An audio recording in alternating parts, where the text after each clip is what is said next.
નમસ્કાર મિત્રો Kolkata rape murder કેસમાં આરોપી સંજય રોયની માતાએ એવો દાવો કર્યો છે કે તેમનો જે પુત્ર છે સંજય રોય તે નિર્દોષ છે અને તે સ્કૂલમાં ટોપર હતો। તો મિત્રો જોઈ લઈએ વિગતવાર માહિતી કે જે સંજય રોયની માતા છે તેમણે જે દાવો કર્યો છે તે સાચો છે કે ખોટો।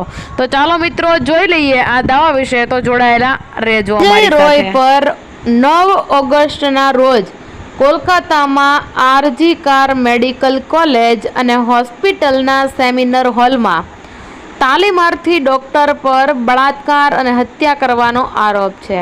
હાજી મિત્રો, તમે જાણતા જ હશો કે એની ઉપર જે આરોપ છે તે તદ્દન સાચો છે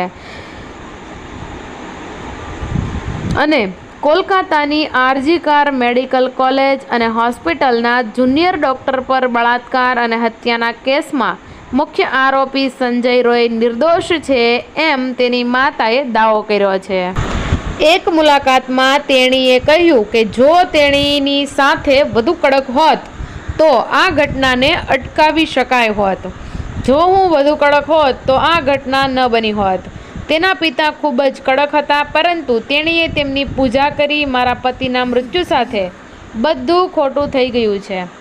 મારો સુંદર પરિવાર હવે માત્ર એક સ્મૃતિ બની ગયો છે। તેણે કહ્યું, મને ખબર નથી કે તેને આ કરવા માટે કોણે પ્રભાવિત કર્યો। જો કોઈએ તેને ફસાવ્યો હોય તો તે વ્યક્તિને સજા કરવામાં આવશે। તેણીએ કહ્યું કે 9 ઓગસ્ટના રોજ કોલકાતાની આરજી કાર મેડિકલ કોલેજ અને હોસ્પિટલના સેમિનાર હોલમાં તાલીમાર્થી ડૉક્ટર પર કથિત રીતે બળાત્કાર અને હત્યા કરવામાં આવી હતી।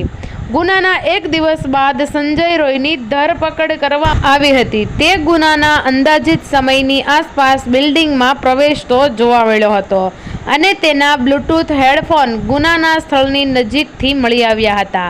સંજય રોયના મોબાઈલ ફોન પર કેટલીક અશ્લીલ ક્લિપ્સ પણ મળી આવી હોવાનું કહેવાય છે। મિત્રો, આવા તો સંજય રોય પર અઢળક દાવાઓ થઈ રહ્યા છે, પરંતુ તમને શું લાગે છે તે કમેન્ટ કરીને જરૂરથી જણાવજો।